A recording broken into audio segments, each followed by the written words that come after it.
collège Hippolyte Fouque, fin d'année rime avec spectacle. Comme chaque année, se dire au revoir et à l'année prochaine se déroule sur scène, en musique ou en danse. Plusieurs séquences ont été organisées pour la joie de tous. Tout au long de ces 2 dernières semaines, 3 représentations. Donc 2 représentations la semaine dernière, donc pour les familles essentiellement, puis pour quelques membres du personnel. Et aujourd'hui, exclusivement réservé aux collégiens. Les élèves se sont impliqués toute l'année dans les ateliers et montent sur scène pour prouver et se prouver qu'ils sont capables. Chaque élève est doué dans quelque chose.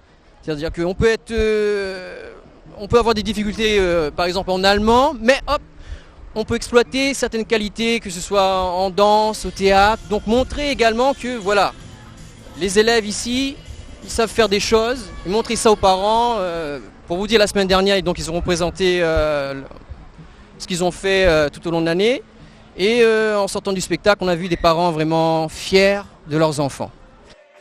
Plusieurs ateliers sont proposés, de la danse, du rock, du théâtre, du chant. Eric a choisi de bouger avec son collège. Il participe aux ateliers pour apprendre en se divertissant. Moi, je veux m'inscrire parce que, pour dire que le collège, on ne s'ennuie pas.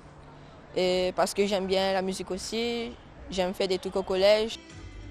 Du maloya, de la capoeira, des percussions, des professeurs engagés, des choix variés, Benjamin n'a pas hésité, il est à l'aise sur scène et profite de ses ateliers pour se faire plaisir et avancer.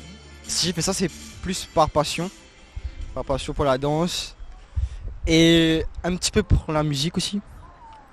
Donc voilà, pour dire qu'au collège, il n'y a pas que le travail, il y a aussi le divertissement. Les élèves se sentent bien dans leur collège.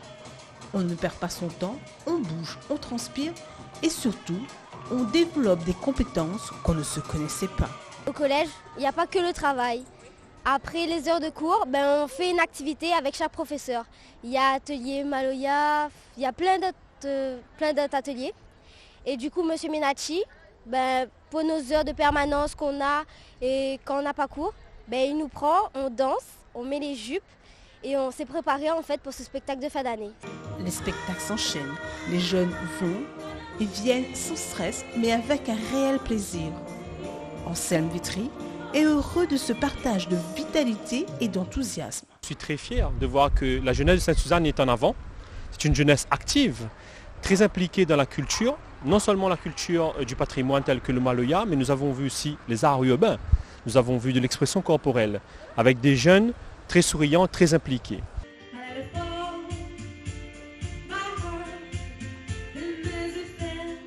Une fin d'année dans la joie, les cris et les larmes de bonheur. Les équipes pédagogiques peuvent être fières du travail qu'ils ont fourni toute l'année pour prouver à leurs élèves qu'ils sont capables. Quelle belle leçon de vie!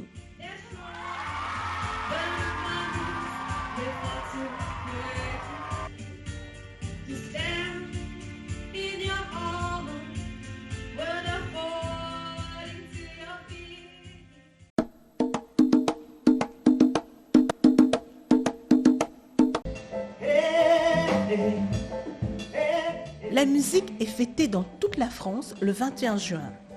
À Sainte-Suzanne, des petits et des grands, des amateurs et des professionnels ont fait leur gamme malgré un temps maussade. Idriss Licurgue nous présente cette manifestation. La fête à musique est importante chez Suzanne parce que comme nous connaissons, la musique est partie du patrimoine de la Réunion, que ce soit de la musique traditionnelle comme le maloya ou la musique qui veut dire soit dehors, de l'extérieur, les gens ils vivent avec ça. Donc aussi c'est un moment aussi d'évasion pour les gens, c'est un moment aussi que les autres peuvent exprimer aux autres. Tous les styles de musique étaient représentés. Les jeunes du groupe Couleur Mon Nation sont heureux de montrer qu'ils n'ont pas tourné le dos aux traditions musicales de notre pays. En fait, la musique représente toutes sortes de musique. Dans toutes sortes de musique, dans le maloya aussi. Couleur Mon Nation veut dans la musique ramène le maloya aussi, la tradition.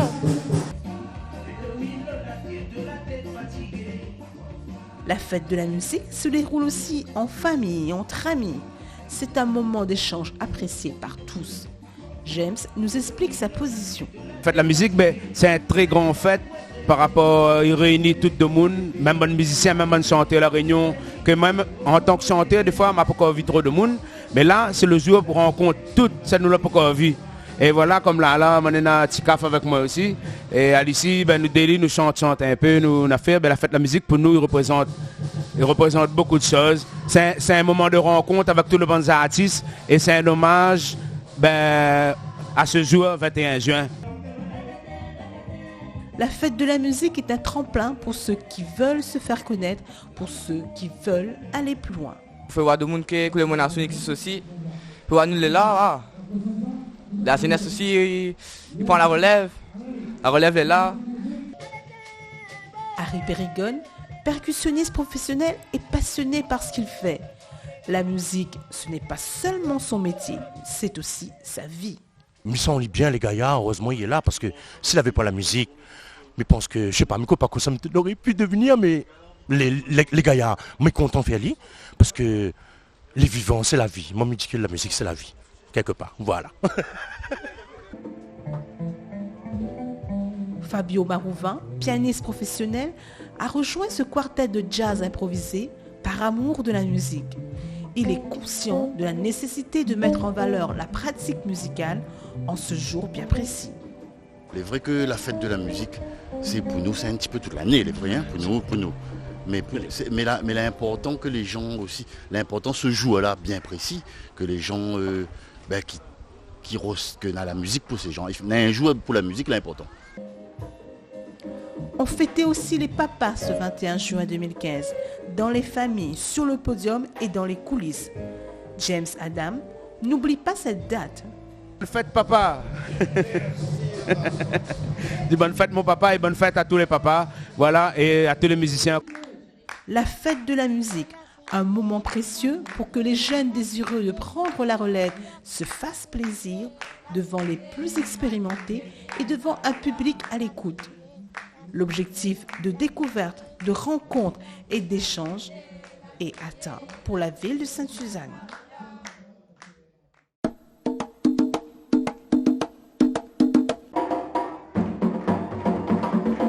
Des percussions se font entendre de très loin. Le centre Zélindor de la Marine est en ébullition car elle accueille des moringueurs pour une journée sportive. Erno Yaffar nous présente cette journée organisée par l'association Audace. Aujourd'hui, comme tous les ans, donc l'association Audace organise son salon Rond la Terre. Donc avec un petit plus aujourd'hui, c'est qu'il y a un salon artistique. Donc le salon Rond la Terre, c'est par équipe. Donc il y a combattants, acrobates, musiciens. Et artistique, c'est les écoles, ils proposent un meilleur spectacle. Mais aussi, ils commencent aussi toujours par les galops. Donc bon moringue, il va lancer azot pour le baptême. Donc je fais un petit galop le matin. L'association Audace a rassemblé plusieurs associations pour cette journée thématique. David Destan nous dévoile les différentes animations prévues. Aujourd'hui, c'est une journée, le jeu longtemps. Le jeu longtemps, à côté là-bas, on va trouver un stand avec le service animation. Dans la course la roue, course goni, et après les élastiques. Et après dans la salle de musique, on aura atelier objet longtemps avec M. Panaïdou. Et après dans la salle de danse, on est dans sport combat longtemps, c'est-à-dire la crosse avec la team Selay. Et après dans le rond, c'est le rond moringue, combat longtemps et longtemps aussi. Jean-René Drenaza est fier de voir autant de jeunes pratiquer ce sport hérité de nos ancêtres. Il y a la partie combat qu'on voit tout le temps, mais il y a aussi la partie assaut, où les coups ne sont pas véritablement touchés. Mais le moringue offre plus de possibilités parce que là, il y a le mélange du maloya, la danse africaine, le moringue en tant qu'elle-même, elle fait partie de 4 disciplines. Donc ça permet vraiment un arc-en-ciel de toutes les couleurs. Sohan est un petit garçon qui pratique le moringue avec passion. De spectateur, il est devenu un petit combattant. Je m'ai venu regarder la compétition et il m'a fait pas encore moringue. Et après, il m'a dit papa comme ça, mais il veut faire. Après, il m'a venu ici, il m'a demandé est-ce qu'il me peut inscrire à moi. Après, elle a dit oui. Après, il m'a commencé à entraîner. Après, maintenant, il y a un moringue. La croche, une forme de lutte pratiquée uniquement à La Réunion, était aussi représentée. Wilfried Selay nous parle de son sport favori. Mais la croche même, c'est à nous, c'est la Réunion, c'est à nous. Donc pour moi, traditionnellement, ici, la croche n'a son place. Et c'est pour ça aussi nous l'est ici. Et puis c'est un sport où ça, ma maman y amuse les autres. Comme ça, tu peux voir derrière, la pointe blessée, la pointe affaire, tu transpires, tu amuses les autres. Et en même temps, c'est indépendant, c'est un sport. Le moringue a retrouvé sa place dans la culture réunionnaise. Pour Maurice Gironcel, il peut devenir un moteur économique et aider à l'insertion des jeunes. Nous avons la possibilité sur Sainte-Suzanne d'accueillir également et de développer le tourisme. Qui dit développement du tourisme, développement de l'activité et également participation à la lutte contre le chômage pour l'emploi. Et je crois que Sainte-Suzanne peut également se positionner dans ce domaine-là, la tradition, le patrimoine et bien sûr le tourisme. Dans le rond Sud-Elfuma, les épreuves artistiques de l'après-midi ont été riches en émotions, en suspense. Les écoles de toute l'île ont rivalisé pour présenter un travail de qualité au jury. Des spectacles de toute beauté liant le moringue aux origines du peuplement de la Réunion. L'association Audace a remporté ce challenge en présentant un spectacle que personne n'est prêt d'oublier.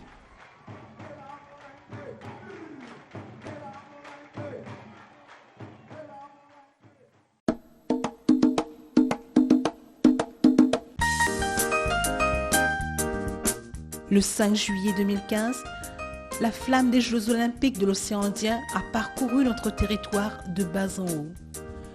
Le décès tragique d'un jeune sportif de Sainte-Suzanne, Jimmy Tounoji, a endeuillé ce jour de fête. Daniel Jaurès nous présente le parcours de la flamme. La mairie de Sainte-Suzanne, par le biais de son service direction de vie sportive, a mis en place cette manifestation en étroite collaboration avec les associations de la commune, les bénévoles, les volontaires. Donc on est là aujourd'hui dans un parcours qui a débuté ce matin à 9h à l'autre bout de Sainte-Suzanne, près de la ravine des Chèvres, c'est-à-dire à Franche-Terre. La flamme est allée sur Bagatelle, là où il y a eu, hélas, notre collègue Jimmy qui est décédé. On a fait un hommage là-haut parce que sur le stand là où il avait prévu de faire une animation, on est redescendu à Bel-Air, et tout en étant à Bel-Air, on est allé sur le phare, on est passé dans la cité des Flamboyants et on est là au Bocal. Cet après-midi, on repartira vers le stade de nos Vives, ensuite direction du quartier populaire de Commune Caron, quartier populaire de Rive, on reviendra sur l'autre quartier populaire de quartier français et on reviendra sur le radier pour que la flamme passe sur les eaux et arrive ici même au Bocal pour repartir se reposer ce soir au centre Zélindor de la Marine. Jimmy Tounoji devait porter la flamme olympique. Johnny Ingra nous parle avec beaucoup d'émotion de ce sportif qui fut aussi son ami. Jimmy, c'est un sportif de haut niveau qui était notre entraîneur, qui est un gars issu de ce quartier-là, de Bagatelle. Donc nous connaissions Ali parce qu'il mettait en place beaucoup d'activités pour que nous participions, beaucoup de sorties. On a fait beaucoup d'entraînements, beaucoup de compétitions avec lui.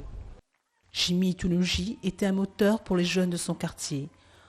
Pour qu'on ne l'oublie pas, il faut continuer le travail qu'il menait. C'est un sportif de haut niveau, mais surtout un jeune qui cultive cette fraternité, cette solidarité et qui souhaite et qui voulait travailler. Eh bien, le meilleur hommage qu'on y peut rendre à lui, c'est effectivement que ce jeune de Sainte-Suzanne, Jimmy Tounoji, ce meilleur hommage, c'est que notre tout ensemble, nous en a cette volonté de continuer ce que lui faisait toujours plus haut, plus haut, plus haut. Le sport permet une meilleure qualité de vie.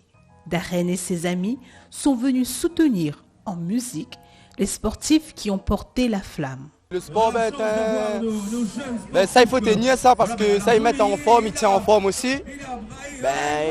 Hanouna était là juste pour représenter ça nous en fin de compte, dans cette zone.